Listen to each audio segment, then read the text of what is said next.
सर्वप्रथम सगळ्यांना धन्यवाद देतो, कारण तुम्हाला जरा अकस्मात बोलवलं आणि विनंतीचा मान ठेवून आपण सगळेजण आलात त्याच्याबद्दल धन्यवाद देतो. अकस्मात एवढ्यासाठी बोलवलं की तुम्हाला सगळ्यांना कल्पना आहे महाराष्ट्रावरती अतिवृष्टीचं संकट आहे. गेल्या आठवड्यात मी सुद्धा अतिवृष्टी जिथे झाली त्या परिसरात जाऊन आलो, शेतकऱ्यांना भेटलो, त्याच्यानंतर मी आपल्याशी बोललो. मी तर प्रांजळपणाने सरकारला हात जोडून विनंती सुद्धा केली की या संकटामध्ये राजकारण न आणता आपण सगळे एकत्र होऊन मार्ग कसा काढता येईल का हे पाहू शकतो. परंतु मला नाही वाटत सरकारकडे काही अशी कल्पना आहे किंवा सरकारची तशी तयारी दिसत नाही. कारण मुख्यमंत्री त्यांच्या जाहिरातीमध्ये व्यस्त आहेत, दुसरे मुख्यमंत्री मदतीच्या पाकिटावरती सुद्धा स्वतःचे फोटो छापून वाटण्यामध्ये मग्न आहेत, आणि तिसरे मुख्यमंत्री तर काही अंगाला उपमुख्यमंत्री तर काही अंगाला लावूनच घेत नाहीत. म्हणजे कोणताही विषय आला तरी त्यावेळेला हे दुसरे जे उपमुख्यमंत्री आहेत ते दिसतच नाहीत कधी. आणि जनता आता वाऱ्यावर पडलेली आहे. या जनतेला मदत करणं तर दूरच राहिलं, पण आज बातमी जी आलेली आहे ती शेतकऱ्यांवरच सरकारचा पूरभार अशी एक बातमी आलेली आहे. आणि त्याच्यात खरंच ही संतापजनक गोष्ट आहे. मधल्या कालखंडात आपण बातमी दिली होती, कारण मी तुमच्याच माध्यमातून या सगळ्या बातम्या पाहतोय आणि वाचतोय की काही साखर सम्राट हे भाजपामध्ये गेले आणि शेकडो करोडो रुपयांच्या कर्जावरती त्यांनी सरकारकडनं थक हमी मिळवली. आम्ही जी मागणी करतोय ती या गोरगरीब शेतकऱ्यांसाठी करतोय, ज्या शेतकऱ्यांना त्यांची जमीन गहाण टाकावी लागते, बैलजोडी गहाण टाकावी लागते, कधी कधी पत्नीचं मंगळसूत्र सुद्धा गहाण टाकावं लागतं, कारण काहीतरी गहाण टाकल्याशिवाय त्यांना कर्ज मिळत नाही. त्यांच्या कर्जाची हमी सरकार कधी घेतच नाही. आज तर परिस्थिती अशी आहे की डोळ्या देखत त्यांचं पीक जमिनी सकट उद्ध्वस्त झालेलं आहे आणि हे कर्जाच्या ओझ्याखाली दबून गेलेले आहेत. रोज बातम्या येत आहेत की शेतकरी आत्महत्या करत आहेत. आणि मग प्रश्न असा पडतो की जर का साखर सम्राट भाजपामध्ये गेल्यानंतर त्यांच्या शेकडो हजारो कोटींच्या कर्जाची हमी सरकार घेत असेल, म्हणजे त्यांनी जर काही कर्ज बुडवलं तर ते पैसे सरकार भरणार, म्हणजेच सर्वसामान्य जनता भरणार. तर ह्या साऱ्या शेतकऱ्यांनी सुद्धा भारतीय जनता पक्षामध्ये येण्याची वाट भाजप प्रणित सरकार बघतंय का, की सगळे शेतकरी भाजपात आले तर मग आम्ही तुमचं कर्ज माफ करू. ही अत्यंत संतापजनक बाब आहे. आणि त्याच्यात भरीस भर म्हणून या कारखानदारांना थक हमी मिळते, पण आता सरकारचा पूरभार, ज्याला पूरभार हा शब्द व्यवस्थित वापरलेला आहे, बाधितांना मदत करण्यास ऊसासाठी प्रति टन 15 रुपये कपात. आणि त्याच्यामध्ये ज्या पहिल्या 4 ओळी मी वाचतो की राज्यातील अतिवृष्टी आणि पूरबाधित शेतकऱ्यांच्या मदतीसाठी ऊस उत्पादक शेतकऱ्यांकडून, कारखानदारांकडून नाही, प्रति टन 5 रुपये, तर मुख्यमंत्री सहायता निधीसाठी प्रति टन 10 रुपये याप्रमाणे 15 रुपये कपात करण्याचा निर्णय मंगळवारी मुख्यमंत्री देवेंद्र फडणवीस यांच्या अध्यक्षतेखाली झालेल्या ऊस गाळप संदर्भातील मंत्री समितीच्या बैठकीत घेण्यात आला. आता याला साखर संघाने विरोध केलेला आहे, पण अशी ही कपात बैठकीत साखर संघाने अतिवृष्टी आणि पुराचा ऊस उत्पादक शेतकऱ्यांनाही फटका बसला आहे. अशा वेळी कपातीमध्ये 3 पट वाढ केल्यामुळे शेतकऱ्यांचे मोठे नुकसान होईल असे सांगत या निर्णयास विरोध करण्याचा प्रयत्न केला. पण ही कपात शेतकऱ्यांसाठीच आहे, म्हणजे खड्ड्यात गेलेले शेतकरी त्याला आणखीन खड्ड्यात घातलं तर त्याच्यात गैर काय, अशी या सरकारची धारणा झालेली आहे. आता तुम्हाला कल्पना आहे की मी तिथे गेल्यानंतर शेतकऱ्यांशी बोललो. काही शेतकरी असे उद्विग्न झाले होते की आम्हाला आता आत्महत्येशिवाय दुसरा मार्ग नाही. त्यांना मी शांत करण्याचा प्रयत्न केला. तिथल्या शेतकऱ्यांना मी विनंती केली की असं कोणी आताताही विचार करू नका. एक त्याचं मी तुम्हाला गेल्याही वेळेला सांगितलं होतं, ज्या मुलाच्या मी घरी गेलो, 31 वर्षाच्या मुलाने आत्महत्या केली. मी जेव्हा त्याच्या घरी गेलो तेव्हा त्याला 15-20 दिवसाचं बाळ होतं. एक मोठी जॉईंट फॅमिली, आता ती त्यातून बाहेर कशी पडणार, हा सुद्धा एक मोठा प्रश्न आहे. आणि साहजिकच आहे, प्रति हेक्टर 50,000 रुपये हे शेतकऱ्याला तातडीने दिले गेले पाहिजेत. आणि त्याचं कर्ज माफ झालं पाहिजे ही आम्ही मागणी केली. आपल्याकडे काय होतं, अनेकदा शब्दाचा खेळ चालतो. मी ओला दुष्काळ हा शब्द वापरण्यापेक्षा आपत्तीग्रस्त हा शब्द वापरला आणि आपत्तीग्रस्त, मग आपत्ती, तुम्ही एखादा शब्द नाही म्हणून संकट नाकारू कसं शकता? की ठीक आहे, ओला दुष्काळ ही संज्ञा नाहीये, नसेल, पण म्हणून तुम्ही झालेलं नुकसान नाकारू शकता का? आणि ओला दुष्काळ ही जर का संज्ञा नसेल तर मग मला असं वाटतं की काही वेळेला माणसांच्या पदाप्रमाणे शब्द बदलतात का? की काही शब्द ते ज्या पदावर असतात तेव्हा ते शब्द अस्तित्वात येतात आणि पदानंतर दुसऱ्या पदावर गेले ते शब्द नाहीसे होतात, असं काय आहे का? कारण माझ्याकडे अत्यंत कनवाळू, जागरूक असं विरोधी पक्ष नेत्यांचं एक पत्र आहे तत्कालीन मुख्यमंत्र्यांना, म्हणजे मीच होतो तेव्हा, तत्कालीन मुख्यमंत्री मी जेव्हा होतो तेव्हा तत्कालीन विरोधी पक्ष नेते हे आजचे सन्माननीय मुख्यमंत्री महोदय देवेंद्रजी फडणवीस होते. आणि त्यांनी तेव्हा मुख्यमंत्र्यांनी एक पत्र दिलं होतं. त्या पत्रातल्या 4 ओळी मी वाचतो. आता ही तारीख आहे 16 ऑक्टोबर 20. आणि परतीच्या पावसाने मराठवाडा, पश्चिम महाराष्ट्र आणि विदर्भातील अनेक जिल्ह्यांमध्ये झालेल्या प्रचंड नुकसानीबाबत आता तरी केवळ घोषणा न करता तातडीने थेट मदत देण्याबाबत. आणि त्याच्यात त्यांनी म्हटले की परतीच्या पावसाने मराठवाडा आणि विदर्भातील अनेक जिल्ह्यांमध्ये अक्षरशः हाहाकार माजवला. शेतकऱ्यांचे अतोनात नुकसान झाले आहे. मदतीसाठी तो अर्जव करत आहे. विविध वाहिन्यांवर शेतकऱ्यांचे अश्रू आणि व्यथा पाहून अतिशय वेदना होतात. या वेदना फक्त विरोधी पक्षाला, नेत्याला होतात, मुख्यमंत्र्यांना होत नाही. मला झाल्या होत्या म्हणून मी तेव्हा कर्जमाफी केली होती. पण राज्य सरकारला अजूनही पाझर फुटायचे नाव नाही. पंचनाम्याचे आदेश दिलेत, या पलीकडे काहीही शब्द सरकारकडून दिला जात नाही. प्रत्यक्षात पंचनामेही होत नाहीत आणि शेतकऱ्यांना मदत तर मिळतच नाही. अन्नदात्याला पूर्णपणे वाऱ्यावर सोडून दिल्यासारखी अवस्था राज्यात आहे. हे बाकीचं सगळं पत्र आहे. आता त्यातल्या शेवटच्या ज्या 2-3 ओळी आहेत, 2च, की नुकसानीची व्यापकता आणि सार्वत्रिक झालेले नुकसान पाहता तातडीने ओला दुष्काळ जाहीर करून दुष्काळाच्या निकषाप्रमाणे ही मदत दिली गेली पाहिजे. आपण तातडीने लक्ष घालावे ही विनंती. आपला गिचपीड देवेंद्र फडणवीस. नाही, गिचपीड म्हणजे त्यांची सही आहे तसं मी म्हटलं, मला वाचता नाही वाचता येतं तो बघा तुम्ही सही. पण अशी हे त्यांनी त्यावेळेला दिलेलं हे पत्र आहे. आता तेव्हा ओला दुष्काळी संज्ञा होती आणि मग तुमचं सरकार आलं होती संज्ञा काढली का? तर हे फालतू शब्दाचे खेळ करू नका. त्यावेळेला सुद्धा आमची नियत काढली गेली, सगळं काढलं गेलं, पण शेतकऱ्याला आज जी मदत पाहिजे ती अजूनही दिली जात नाहीये. मुख्यमंत्रीमध्ये पंतप्रधानांना भेटून आले. पंतप्रधान तिकडे प्रस्तावाची वाट बघतायत आणि मुख्यमंत्री आपला अभ्यास चालू आहे. 2 उपमुख्यमंत्री, 2 हाफ आणि 1 फुल, 1 फुल 2 हाफ, असे त्यांचा अभ्यास आणि प्रस्ताव बनवणं सुरू आहे. आता हे जे काय थोतांड आहे, केंद्राचं पथक, माझ्या माहितीप्रमाणे, आपल्याकडे माहिती असेल तर मला, मी चुकीचं बोलत असेल तर मला करेक्ट करा, की केंद्राचं पथक अजूनही राज्यात आलेलं नाही. केंद्राचं पथक येणार केव्हा, येणार की नाही येणार, आल्यानंतर त्यांची सगळी पाहणी होणार कधी, मग त्यांचे पंचनामे होणार कधी, म्हणजे हे सगळं या सरकार म्हणजे एकदम निर्दयीपणाने हा कारभार चाललेला आहे. एक तर तातडीने मी पुन्हा त्याचा पुनरुच्चार करतो की शेतकऱ्याचं कर्ज माफ झालं पाहिजे.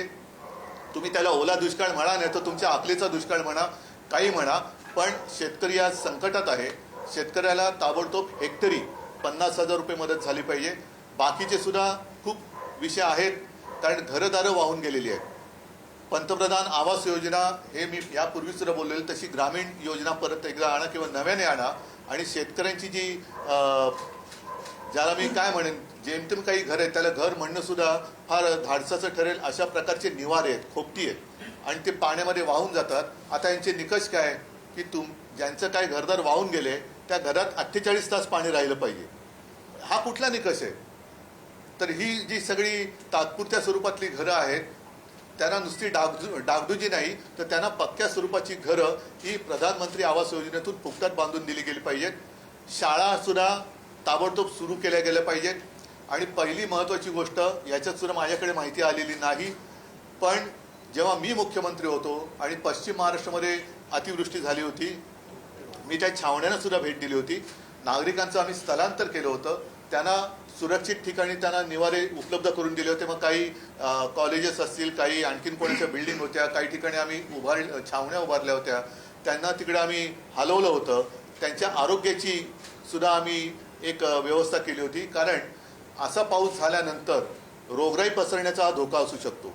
त्याच्यामुळे ताबडतोब या नागरिकांना सुरक्षित आणि चांगल्या ठिकाणी हलवून त्यांच्या आरोग्याची काळजी घेण्याची गरज आहे. गुरांना सुद्धा, ज्यांची गुरं आता आहेत काही वाहून गेली आणि जी गुरं आहेत त्यांना खायला कडबा नाही आहे, म्हणजे इथपर्यंत परिस्थिती आहे. तर त्या गुरांना सुद्धा काही रोगराई होऊ नये आणि तातडीने त्या गुरांची सुद्धा काही तुम्ही कुठून आणा, कडबा आणा. म्हणजे परिस्थिती अशी आहे की 80 कोटी लोकांना देशातल्या माननीय प्रधानमंत्री फुकटात धान्य देतात, पण हे धान्य जो पिकवतो तो शेतकरी आज उपाशी मरतोय. त्या शेतकऱ्याला तुम्ही अन्नधान्य का देत नाही आहात? त्या शेतकऱ्याच्या सुद्धा आरोग्याची काळजी कोण बघणार आहे?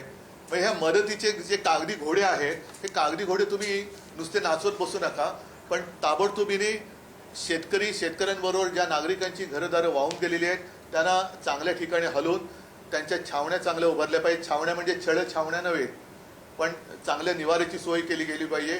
त्यांची घरदारं नीटनेटकी होत नाही तोपर्यंत त्यांच्या आरोग्याची काळजी घेतली पाहिजे. शाळांची सुद्धा आता एक स्वच्छता मोहीम करून शाळा लवकर सुरू केल्या पाहिजेत. नंतर अनेक ठिकाणी शेत जमिनी वाहून गेल्या आहेत, खरडून गेलेल्या आहेत. त्यांचं नुकसान तर फार मोठं आहे, पण शेत जमिनीबरोबर रस्ते सुद्धा वाहून गेलेत. म्हणजे अनेक ठिकाणी गावांचा किंवा वस्त्यांचा संपर्कच तुटलेला आहे. तर ताबडतोबीने तिकडे रस्त्यांची कामं सुरू झाली पाहिजेत. खूप मोठी कामं आहेत, खूप मोठं हे संकट आहे. परत एकदा सांगतो, आम्हाला याच्यामध्ये राजकारण आणायचं नाही, पण आम्ही किती जरी म्हटलं तरी सरकार ज्या पद्धतीने कामकाज करते किंवा करत नाहीये हे मात्र संतापजनक आहे. नुसते कागदी घोडे नाचवण्यापेक्षा तिथे शेतकऱ्यांमध्ये जा, काय हवं नको ते बघा. केंद्राचं पथक कधी येणार? आज मी असं म्हणत होतो की खरं म्हणजे मुख्यमंत्री आणि दोन्ही उपमुख्यमंत्र्यांनी नुसते मुजरे मारायला दिल्लीत जातात, त्याच्यापेक्षा महाराष्ट्राच्या हक्काच्या मागणीसाठी, महाराष्ट्र संकटात आहे त्या मागणीसाठी म्हणून त्यांनी दिल्लीला जायला पाहिजे. या संदर्भात विखे पाटलांना प्रश्न केला होता, तुम्ही जो मुद्दा उपस्थित केला, तर ते म्हणतात की कुठेतरी गैरसमज निर्माण केला जातो आणि कारखान्याच्या व्यवहारातून हे पैसे घेतले जाणार आहेत. मग बातमी खोडा तुम्ही, पण ती बातमी खोडा ना तुम्ही, ही त्यांचा प्रश्न आहे. बातमी आली कशी? पण हे जरी असेल तरी अतिवृष्टी झाली हा गैरसमज आहे का? पिकं उद्ध्वस्त झाली हा गैरसमज आहे का? घरदारी वाहून गेली हा गैरसमज आहे का? रस्ते वाहून गेलेत हा गैरसमज आहे का? मुलांची पुस्तकं, वह्या पुस्तकं वाहून गेली हा गैरसमज आहे का? शेतकरी आत्महत्या करतायत हा गैरसमज आहे का? काय तुम्ही कोणत्या काळामध्ये किंवा कोणत्या जगात राहताय ती लोक मला कळत नाही. उद्धवजी, भाजपचं असं म्हणणं आहे की पूरग्रस्तांना जर मदत करायची असेल तर आपल्या पक्षाने दसरा मेळावा रद्द करावा किंवा साधेपणाने. मला एवढंच म्हणायचंय की त्यांनी जी काय जाहिरातबाजी चालवली होती ना, त्या जाहिरातीत जेवढा पैसा खर्च केला ना तेवढा पैसा तरी द्यावा. या मदतीवरूनच आरोप प्रत्यारोप होते. तुम्ही किंवा तुमच्या पक्षाच्या नेत्यांनी जे म्हटलं की फोटो लावून मदत केली जाते, त्यावर उपमुख्यमंत्री शिंदे यांचं असं म्हणणं आहे की त्याला मी उपमुख्यमंत्री मानत, गद्दाराच्या प्रश्नाला मी उत्तरच देत नाही. पण त्यावरचे फोटो बघण्यापेक्षा गद्दाराच्या आणि पूर्वीही अशी मदत केली जात होती आणि तेव्हाही फोटो छापले जात होते. मी गद्दाराच्या प्रश्नाला उत्तरच देत नाही. गद्दार तो गद्दारच, आज सुद्धा बोलतो तो गद्दारच आहे आणि गद्दाराला मी उत्तर देत नाही.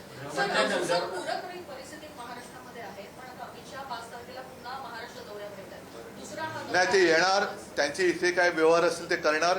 पुन्हा कार्यकर्त्यांनी सांगणार की महापौर भाजपचाच झाला पाहिजे, शेतकरी मेला तरी चालेल, आणि परत जाणार.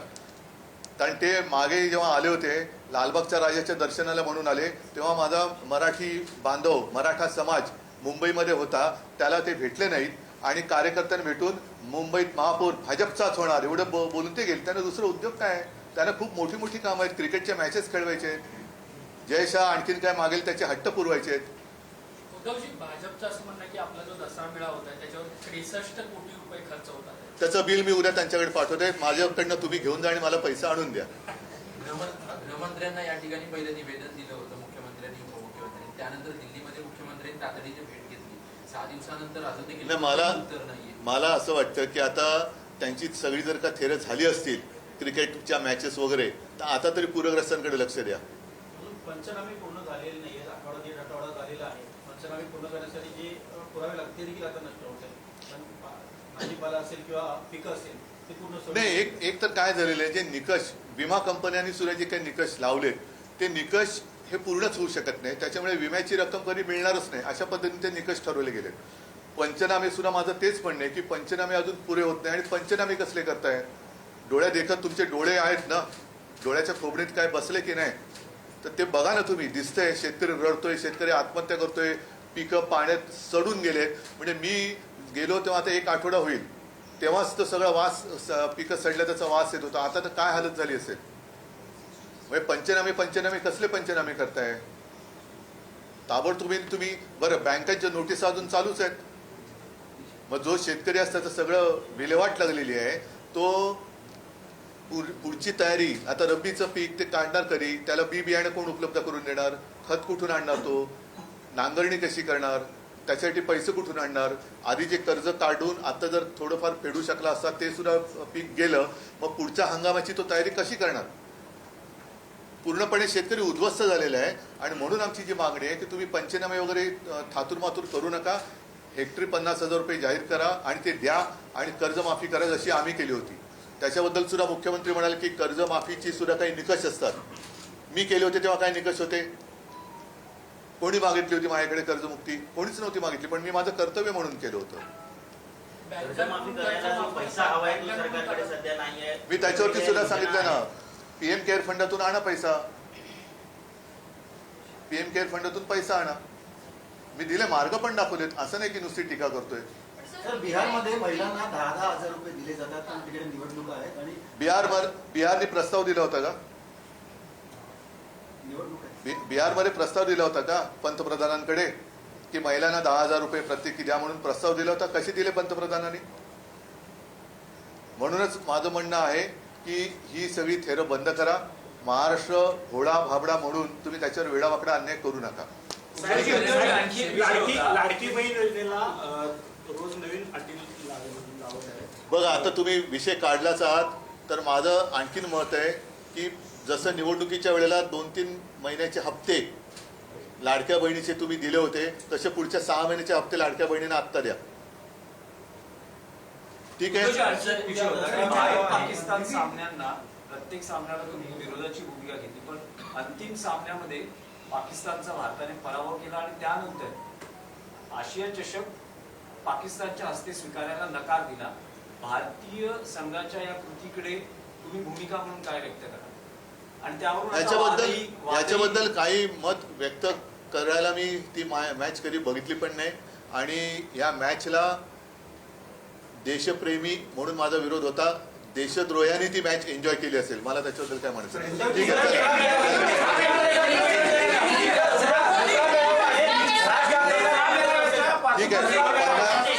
आहे, एक मिनिट बोलतो. 50,000 रुपये पर हेक्टर आणि शेतकऱ्याची कर्जमाफी. धन्यवाद.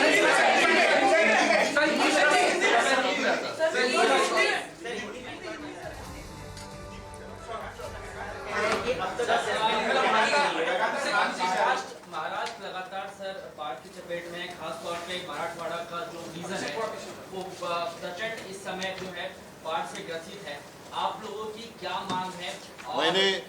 मैंने पहले भी आपके साथ जब बात की थी तो मैंने कहा था कि 2 चीज़ें खास कर तुरंत होनी चाहिए. एक तो सरकार की ओर से हर जो काश्तकार है उसको पर हेक्टर 50,000 रुपया मिलना चाहिए, देना चाहिए. और उनके ऊपर जो लोन है उससे उनको मुक्त किया जाना चाहिए. अभी मैंने जो एक खत पत्र का उल्लेख किया था, ये आज के जो अपने मुख्यमंत्री है देवेंद्र जी फडणवीस, वो जब विरोधी विपक्ष के नेता थे और मैं चीफ मिनिस्टर था, तब उन्होंने एक पत्र मुझे खत लिखा था. और जो मांग हम कर रहे हैं या पूरी जनता कर रही है कि जिसको मराठी में कहते हैं ओला दुष्काळ, मुख्यमंत्री जी का कहना है कि ऐसी कोई संज्ञा है नहीं होगी, लेकिन संकट तो है. और ये जो पत्र उन्होंने मुझे दिया था उसमें स्पष्ट शब्दों में लिखा है, मराठी में लिखा है की ओला दुष्काळ तातडीने ओला दुष्काळ जाहीर करून दुष्काळाच्या निकषाप्रमाणे मदत केली गेली पाहिजे. तो आप ही ने लिखा हुआ खत है. तो अभी अब तो विपक्ष का नेता वो नहीं बनने देते, तो चलो यही मेरा नाम ऊपर डालकर उनको मैं ये लेटर दे देता हूँ कि अब आप बैठे वहाँ मैंने तो उस वक्त मदद की थी, जितनी मैं कर सकता तो मदद की थी मैंने 2-3 बार। एक बार तो चौकते साइक्लोन आया था, दूसरी बार निसर्ग का आया था, फिर हमारे समय में भी अतिवृष्टि का संकट था, लेकिन हमने भी उस वक्त मदद की थी। केंद्र से पैसा नहीं आया था। केंद्र सरकार लगातार सरकार ये कह रही है कि केंद्र सरकार से बातचीत शुरू है, लेकिन केंद्र सरकार किस तरीके की, किस विषय पर बातचीत चल रही है, ये भी साफ होना चाहिए। आज मतलब 4-5 दिन पहले मुझे लगता है कि मुख्यमंत्री जी गए थे ना प्रधानमंत्री जी को मिलने के लिए, तो खबर आई थी कि वो इंतजार कर रहे प्रधानमंत्री कि आपकी ओर से प्रस्ताव कुछ आना चाहिए। तो जैसे अभी आपने एक सवाल पूछा था, बिहार में चुनाव है और वहां तो प्रधानमंत्री तो अपने दयावान प्रधानमंत्री है, उन्होंने हर महिला को 10-10 हजार रुपए दिए। क्या बिहार से प्रस्ताव गया था उनके पास? हमें कोई जलन नहीं हो रही है बिहार को मदद की, इसलिए जलन नहीं है, लेकिन चुनाव है इसलिए आप चुनाव लगा रहे हो और यहाँ संकट है तो आप अनदेखी कर रहे हो। ये कौन सा न्याय है? अमित शाह तो उनके कुछ कारोबार के लिए आएंगे, कुछ क्रिकेट का मामला होगा या कुछ व्यवहार का मामला होगा। जब पिछली बार जब वो आए थे हमारे यहाँ लालबाग का राजा गणपति का दर्शन करने वो आते हैं, और उसी वक्त हमारे मराठी सब भाई लोग बहनें मराठा समाज यहाँ बैठे थे। वो वहाँ उनको मिलने के लिए नहीं गए, अपने कार्यकर्ताओं के साथ उन्होंने बातचीत की और उन्होंने कहा कि अब मुंबई का मेयर तो बीजेपी का होना चाहिए। क्या दूसरे कोई आपके पास काम नहीं है?